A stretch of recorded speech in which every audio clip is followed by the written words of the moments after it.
اوس هغه رقم ستړی ستومانه یم. چش دی سوارونه کوي سال جوړ کړی دی څه کیسه ده ژړګوله زه تا څنګه ډاکټر له بوتلم هغه زوړالې را باندې ودراوي در په دره دې کله څه ګولۍ پر ما راغورځوې ستا د علاج هېڅ په ډاکټران نه سمیږي ورشه کراچۍ له ولاړ شه خپل علاج وکړه بلې ورشي ګولۍ پر ما باندې راتس نه کړې سمه ده ورشه خپل علاج وکړه ویل چې دا سم ډاکټر دی خو هغه زوړالې را باندې ودراوي در په دره یې کلم صاحب ما معاف کړه زما څه غلطي وشوه چې ما ډاکټر در وښوی ورشه چې پر چا علاج کوي ورشه په هغه باندې علاج وکړه بلې ورځ بیا ما د خوبه راکښېنه ما د خوبه مه راکښېنوه زه دې بوتم 1000 روپۍ دې را خراب کړې هغه رقم ستړی ستومانه یم او څه کیسه ده ژړګوله پیره تیمه دواړه کیسه وکړي څه کیسه ده ستې دوه درما پیڅ جبارو ته خو زما په حال خبر یې هغه رقم ستړی ستومانه یم در په دره یم په کار کې ذلیله یم دا بل یې وبوتلم دا ژړګل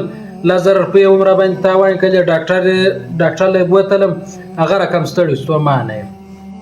نو تی ساره پور د سید بدن ستړي لانی وته هغه رقم یې جبارو هر سر چې راکښېنم هغه رقم ستړی ستومانه یم و پیره دا خو دومره مسله نه ده زه به تا ته یو عمل در وښیم د بدن به دې ګره ستړی او ستوماني دا ووځي و پیره زه د ځان حاکم نه درته جوړوم د عزیز کوم عمل در ښیم دا زموږ ستی خوږ نبي حضرت محمد سلیم و خپلې خور بي فاطمې ته وښول و پیره زه حاکم نه یم د عزیز ستا د کوم عمل در ښیم دا زموږ ستی خوږ نبي و خپلې لور بي فاطمې ته ورښولی و جبارو ولې چې راوښیې دا کوم عمل ورښولی و څه وایه جبارو دا زموږ خوږ نبي مبارک و خپلې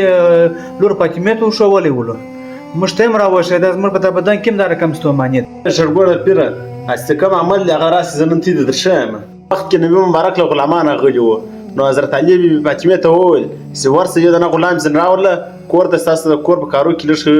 کومک وکړي ته لږ وبساسې بي فاطمه راغله د خپل پلار نبي مبارک کور له دا بي فاطمه چې کور ته راغله چې ویې کتل د نبي علیه السلام څنګ ته غلامان ناستلو ورته ویې کتل ورته ویلی نو شرمېدله شرمېدله برته کور ته ولاړله نو نبي صلی الله علیه وسلم ماښام به ته کور ته پسې ورغلی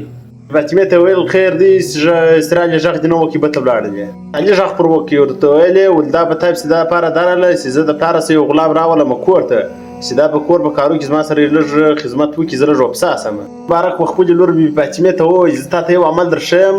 چې هغه عمل ته وکړه چې ته ساره کښېنې ستړیا او ستوماني دا به دې ګره د بدنه وتلي فاطمې غږ پر وکړي چې یا رسول الله دا کوم عمل دی نو ده ورته ووایي چې ماښام بېدېږي د ګوتو پر بندو باندې درود یې شواره سبحان الله او درود یې شواره الحمدلله 4 یې شواره الله اکبر نو دا به خپل بدن پر ځان باندې چې کوه سر سره کښېنې دا رقم به لکه په دنیا چې دې کار نه کړی پول وبسا به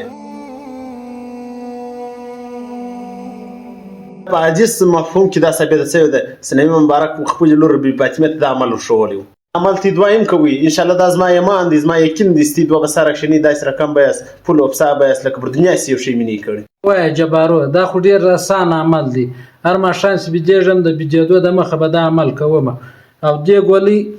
نفس راکښلی دی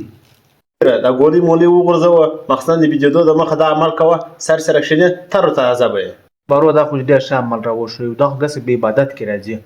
دا به زه انشاءالله هر ماښام کوم سر چې راکښېنم انشاءالله د پریشانۍ او د ستړیا او د دې څخه به خلاصه ویم نو دا عمل تی سره کوي انشاءالله سهار وختي سره کښېنئ بدن مې ستړیا او ستوماني دا وتلي دي تر و تازه به یاست و جبارو انشاءالله هر ماښام چې بېدېږو دا عمل به کوو انشاءالله سخت مشکل ہے آقا کدھر جائیں ہم سخت مشکل ہے آقا کدھر جائیں آپ ہی کر لیں گے ہماری خبر ہم مصیبت کے ماں